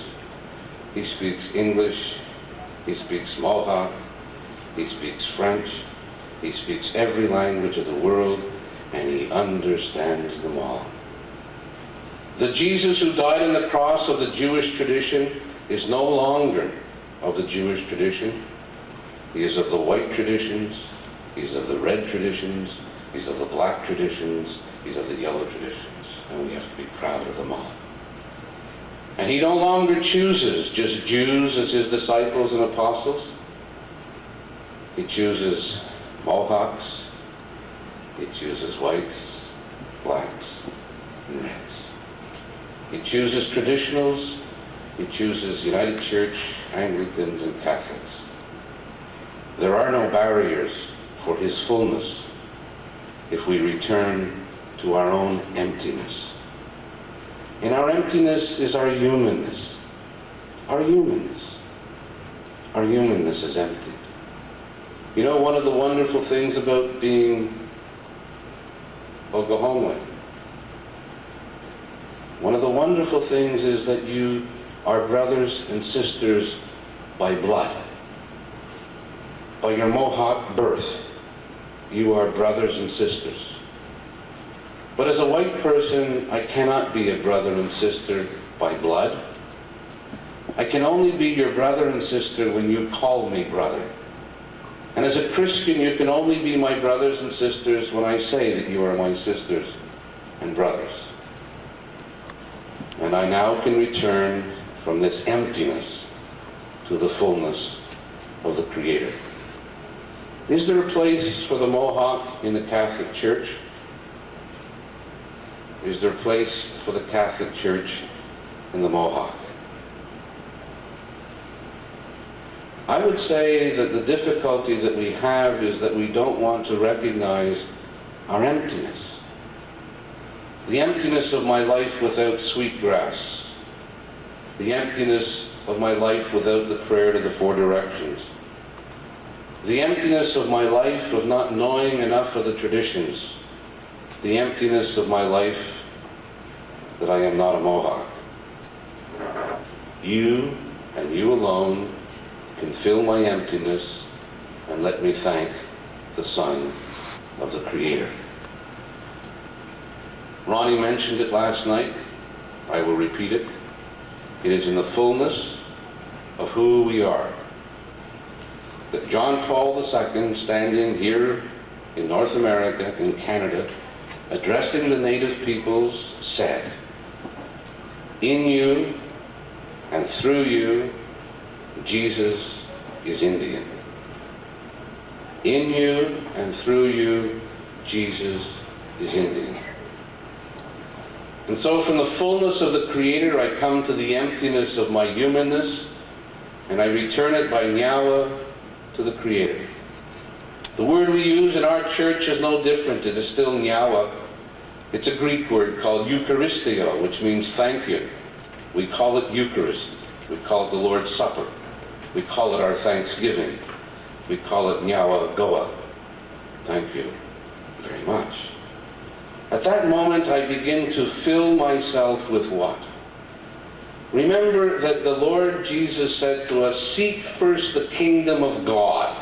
He didn't say, go to church. He didn't say, go to church. He said, seek first the kingdom of God.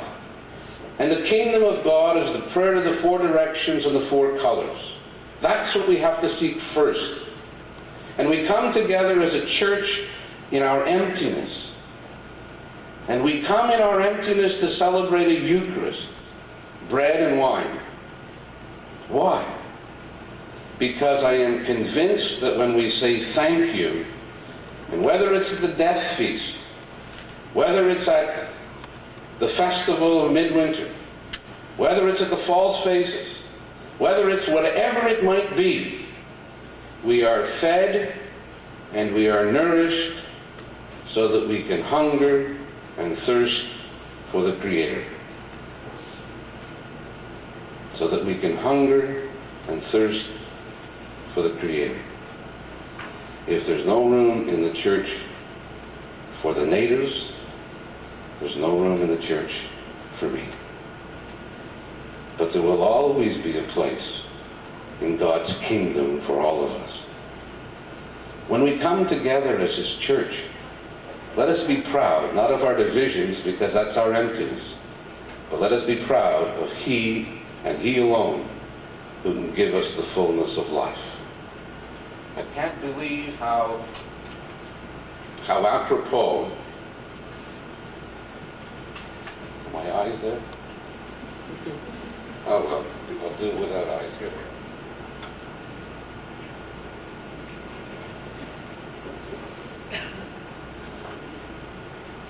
If only we could listen and re-listen. So if there is any encouragement in Jesus Christ, any incentive of love, any participation in the Great Spirit, any affection and sympathy, complete my joy by being of the same mind, having the same love, being in full accord and of one mind. Do nothing from selfishness or conceit, but in humility count others better than yourselves.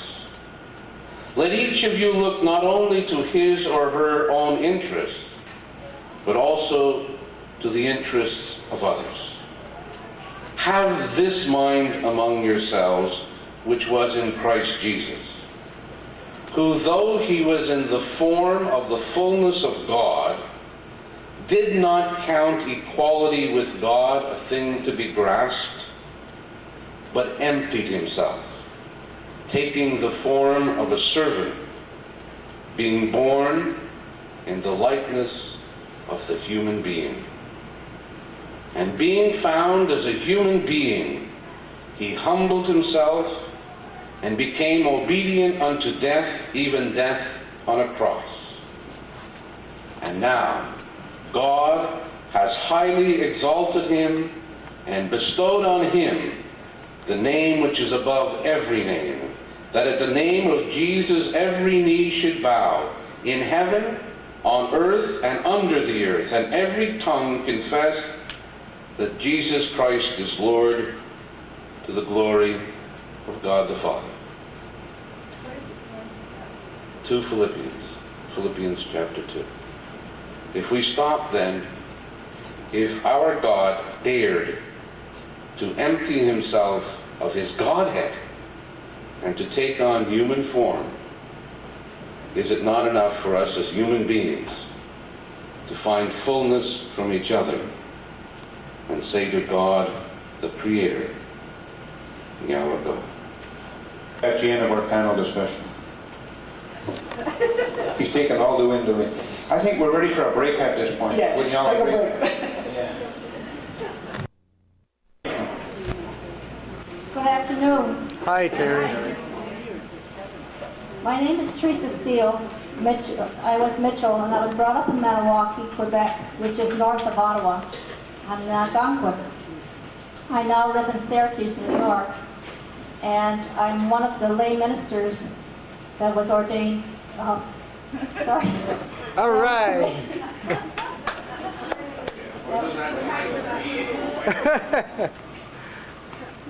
And my partner is Sarah Hassenblock, and we travel together and do a lot of things together, and we learn together.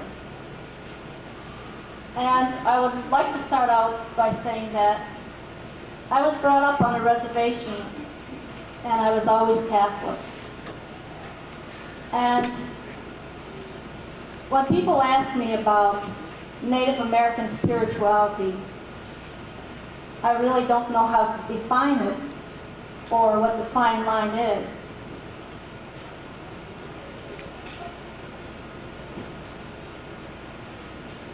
I picked up a few things. I haven't got an agenda or anything written out, but I'd like to cover some of the things that I picked up here and some of the questions that people have been asking, that I've been asking too for a few years. I have a hard time finding myself. First, when they ask me what is Native American spirituality,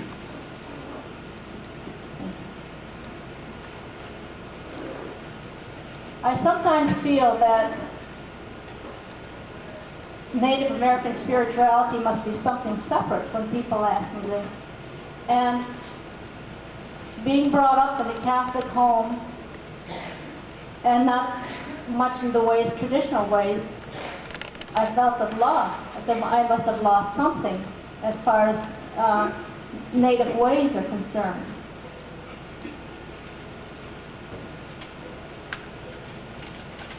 I struggled with myself. I struggled to find my own identity. And I like Bernice Lazor's Indian name. Her name is no name, I guess. And sometimes I felt that way because I was drawn between nativeness and Catholicness, and where's the fine line?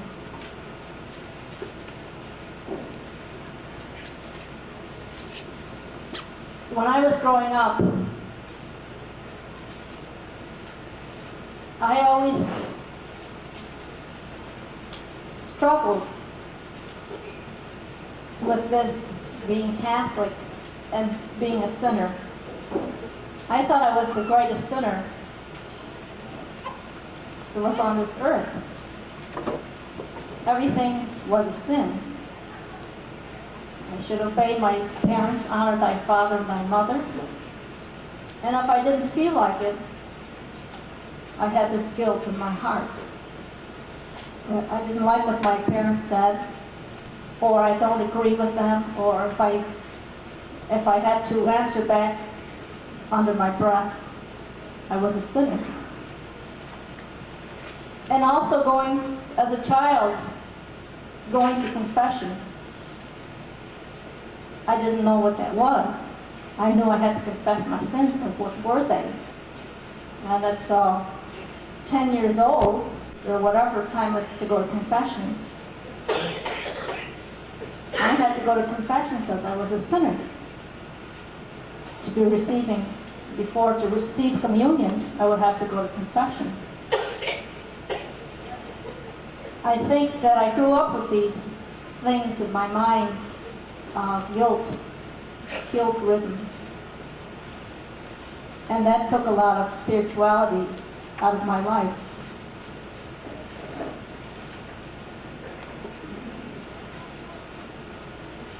I find that in order to have a healing, you cannot have a healing until you have hurt and pain.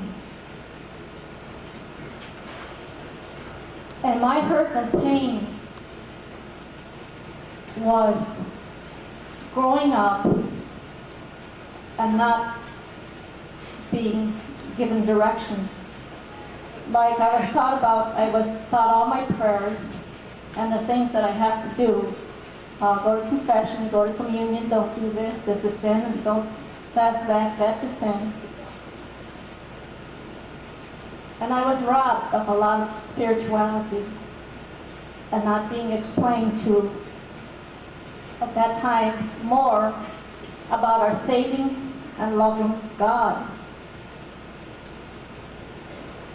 I thought at that time that I was put on this earth and I was given a heart, and our Lord was up there, and I had to get myself up there. I had to mold my heart according to God's. I thought that was my job. And I found that difficult. I thought I was down here, and heaven is up there, and to attain heaven and happiness. And the saints, follow the saints. I thought they were all saints because they're saints now because they've been saints all their lives. I wasn't given a direction or instruction in my home because my family, while I was about the sixth of 8 children, and with alcoholism and drinking existing in my family, I feel that I was abandoned, not physically, but emotionally. And by searching and praying, I had my own mind set about how to achieve the spirituality and God's approval and love.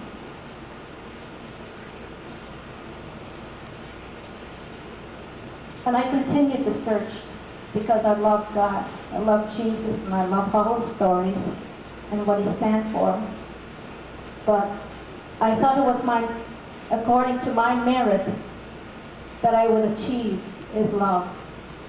It's probably in my home that I had to prove myself to get the attention of my parents or love from them, which they were weak into giving.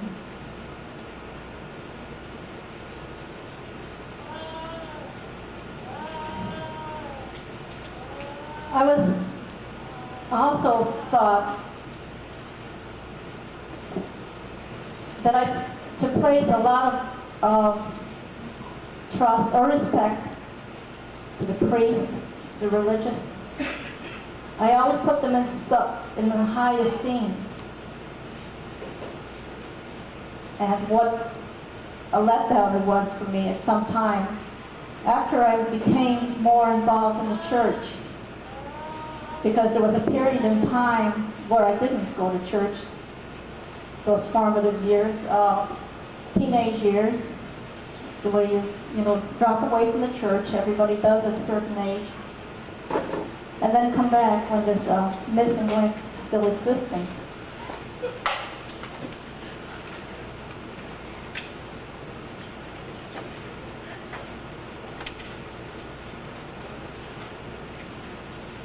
I struggle with this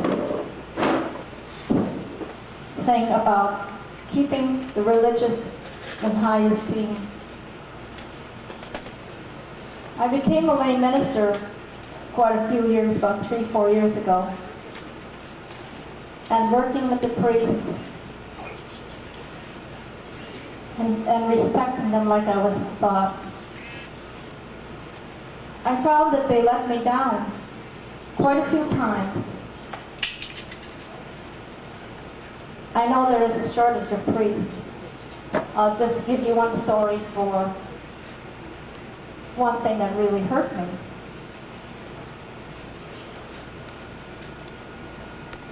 At one of the churches, they have a devotion to our Blessed Mother, the 9 Saturdays, first Saturdays of the month.